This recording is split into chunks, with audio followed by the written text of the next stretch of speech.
Yesus yang memanggilku, Yesus yang memakaiku, ku siap Tuhan untuk melayani-Mu.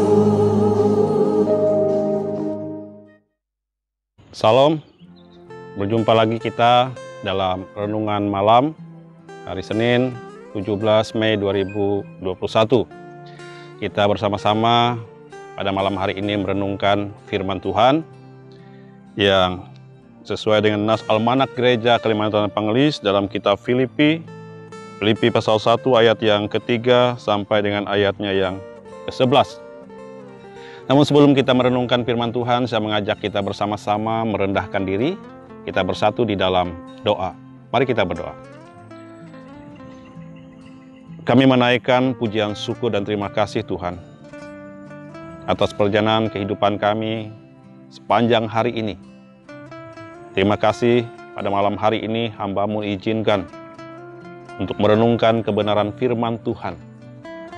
Urapi hamba-Mu dengan kuat kuasa Roh Kudus yang datangnya daripada Tuhan Yesus, sehingga hamba-Mu mampu menyampaikan kebenaran firman Tuhan. Dan firman Tuhan ini akan boleh menjadi berkat bagi hamba-Mu, bagi siapapun yang mendengarkan kebenaran firman Tuhan pada malam hari ini. Kami menyerahkan ya Tuhan, firman Tuhan yang boleh berkata-kata kepada hamba-Mu dan kepada kami semua. Karena hamba-Mu dan kami semua pada malam hari ini siap mendengarkan, sekaligus melakukannya di dalam hidup kami. Amin. Saya akan membacakan firman Tuhan untuk kita pada malam hari ini. Bunyinya sebagai berikut. Ucapan syukur dan doa. Aku mengucap syukur kepada Allahku setiap kali aku mengingat kamu. Dan setiap kali aku berdoa untuk kamu semua. Aku selalu berdoa dengan sukacita. Aku mengucap syukur kepada Allahku karena persekutuanmu dalam berita Injil.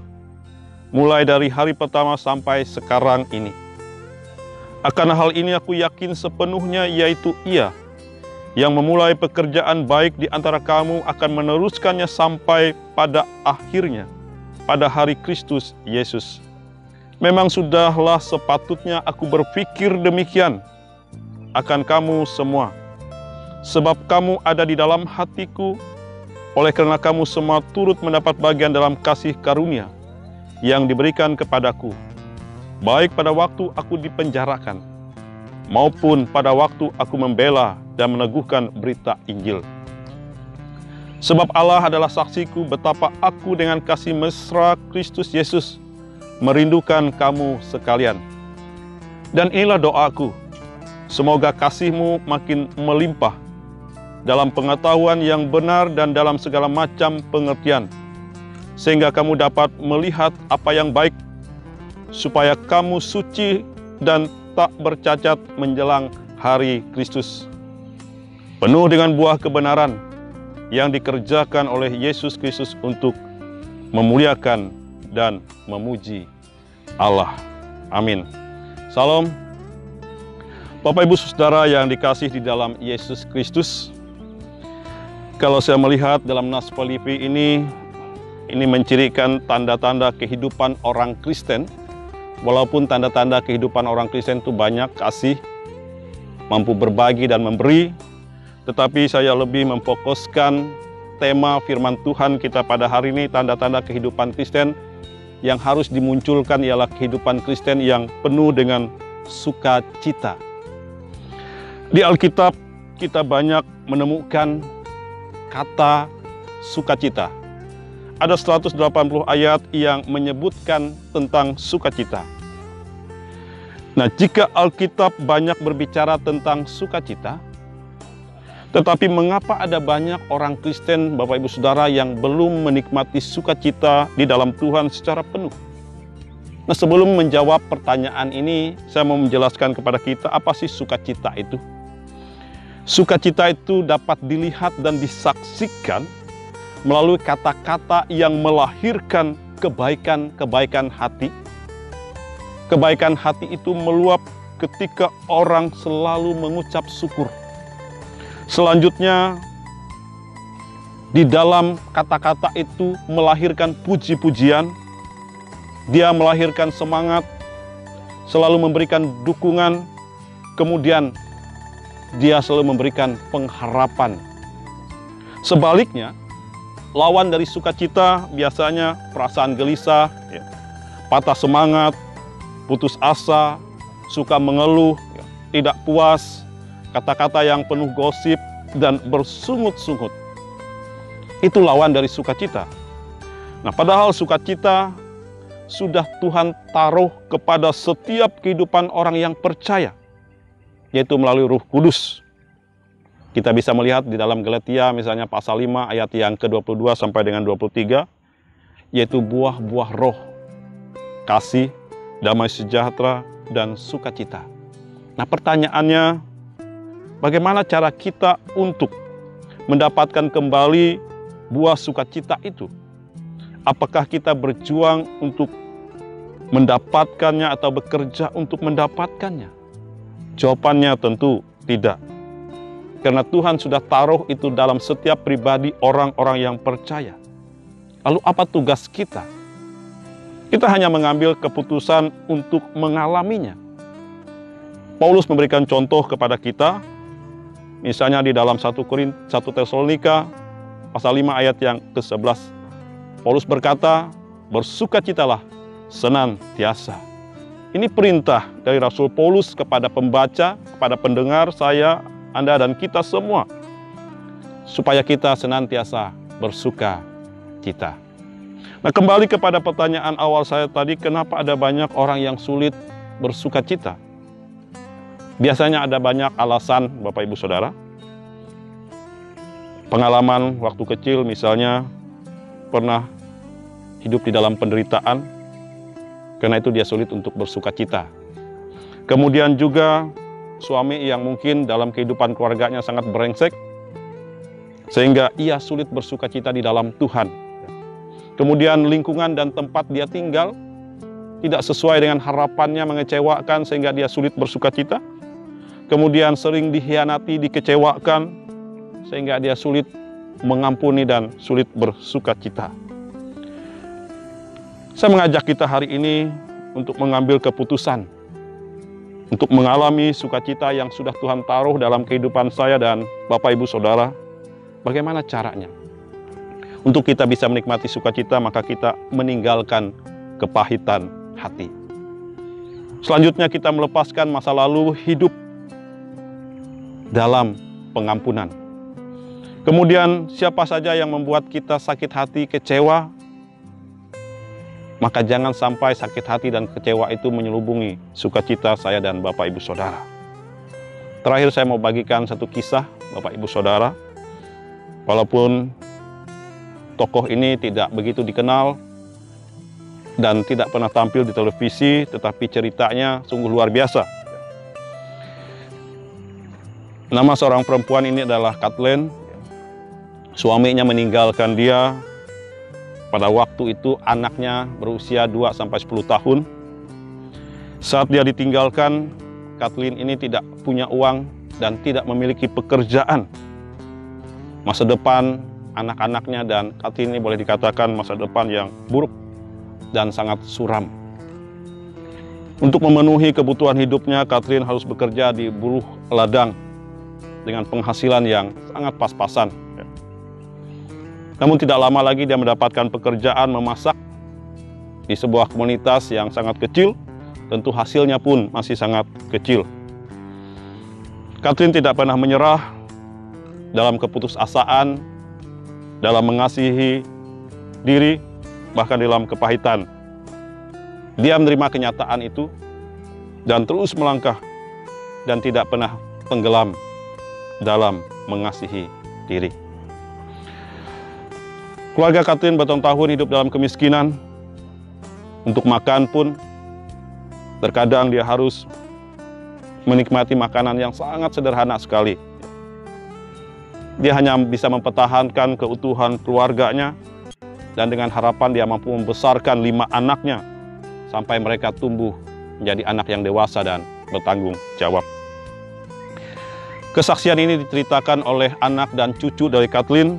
Mereka bersaksi bahwa kunci kesuksesan dari seorang ibu mereka, Kathleen, adalah kedekatan hubungan anak-anak dengan ibu.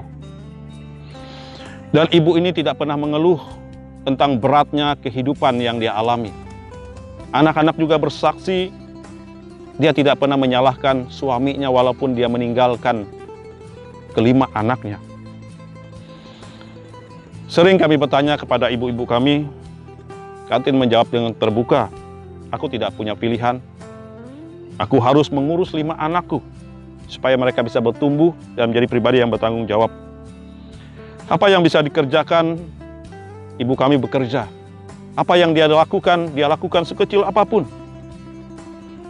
Dan Kathleen bisa memilih untuk berputus asa atau bisa mengasihi dirinya sendiri, tetapi tidak diambilnya. Kathleen ibu kami yang menghadapi masalah dan mengajak kami untuk berdoa dan percaya bahwa semua hidup ini Tuhan Yesus yang memegang kendali. Dari pengalaman ibu kami ini, kami mendapatkan kekuatan. Dari pengalaman kepahitan ibu kami ini, kami mendapatkan kebesaran jiwa. Bahkan energi yang dipengaruhi oleh ibu ini membuat kami menjadi anak-anak yang matang. Ketika kami membayangkan perjalanan hidup itu tidak mudah. Nah, Kathleen ini adalah saksi hidup tentang kekuatan, damai sejahtera, dan sukacita itu. Saudara, sukacita itu jauh melampaui masalah yang ada. Dan sukacita itu mampu melihat Allah di dalam penyelesaian masalah kita. Sebagai penutup, saya akan membacakan untuk kita nas dalam kitab Ibrani, pasal yang ke-12, ayatnya yang kedua, ini sebagai penutup. Marilah kita melakukannya dengan mata yang tertuju kepada Yesus, yang memimpin kita di dalam iman, dan yang membawa iman kita itu kepada kesempurnaan. Yang dengan mengabaikan kehinaan, tekun memikul salib, ganti sukacita yang disediakan bagi Dia, yang sekarang duduk di sebelah kanan tahta Allah. Amin. Tuhan memberkati firman-Nya. Semoga kita yang mendengarkan firman ini akan istirahat dan tidur dengan sukacita, dan besok kita akan dibangunkan dengan sukacita yang datangnya daripada Tuhan. Amin. Mari kita berdoa. Kami menaikkan pujian syukur ya Tuhan, karena pemeliharaan Tuhan sepanjang hari ini. Kami boleh menjalankan segala aktivitas, rutinitas, kegiatan kami sepanjang hari ini. Baik kami bekerja di luar rumah maupun di dalam rumah. Terima kasih ya Tuhan, Engkau memampukan kami untuk berkarya. Engkau juga menolong dan memimpin kami sehingga kami mampu menyelesaikan setiap pekerjaan kami. Besar atau kecil, Engkau tetap memelihara dan kami percaya. Semua pemeliharaan Tuhan sungguh luar biasa kami alami sampai malam hari ini. Tiba saatnya Tuhan, kami ingin istirahat pada malam hari ini. Tuhan boleh melindungi dalam tidur panjang kami, menjaga istirahat kami, menjaga suami kami, menjaga istri kami, menjaga orang tua kami, saudara-saudara kami, anak-anak kami, dan melingkupi istirahat malam kami malam hari ini. Sehingga kami tidur dengan damai dan tenang. Kami boleh dibangunkan besok dengan sukacita yang datang daripada Tuhan. Terima kasih Tuhan, jika Engkau memelihara kehidupan keluarga kami, pekerjaan kami, segala aktivitas kehidupan kami. Pun kami menyadari Tuhan, ada banyak pergumulan, tantangan, masalah yang kami hadapi. Tapi kami berterima kasih karena Tuhan izinkan kami untuk belajar menyelesaikan segala masalah dan tantangan di tengah-tengah keluarga kami. Di tengah-tengah pekerjaan, hubungan kami dengan saudara, keluarga, orang-orang yang ada sekitar kami. Terima kasih Tuhan, Kau memampukan kami untuk melewati semua tantangan sampai hari ini. Kami menyerahkan ya Tuhan, semua persoalan yang dihadapi dunia pada saat ini. bahkan setiap keluarga kami, terutama COVID-19 yang masih belum berlalu. Kami menyadari mereka ada di sekitar kami ya Tuhan. Berkati kami agar tubuh imun kami semakin kuat. Kami mampu melawan COVID-19 dan Tuhan izinkan tubuh kami tetap kuat untuk melewati itu semua. Jika ada yang terpapar dan mengalami dan kena COVID-19, Tuhan, hamba-Mu berdoa, disembuhkan mereka dan dipulihkan kembali. Mereka boleh mengikuti dan melanjutkan segala aktivitas yang lebih baik dalam kehidupan Tuhan. Kami menyerahkan sisa-sisa hidup kami Tuhan. Kami menyerahkan segala tugas, tanggung jawab, dan peran kami yang masih Tuhan percayakan. Dan kami menyerahkan setiap tugas pekerjaan di tengah-tengah masyarakat, keluarga, bahkan di tengah-tengah pelayanan kami. Terima kasih Tuhan. Kami menyerahkan hidup kami, iman kami, pengharapan kami, kasih kami, hanya di dalam nama Tuhan Yesus Kristus yang adalah Tuhan dan Juru Selamat, kami berdoa. Amin. Salam, selamat malam, Tuhan Yesus memberkati kita.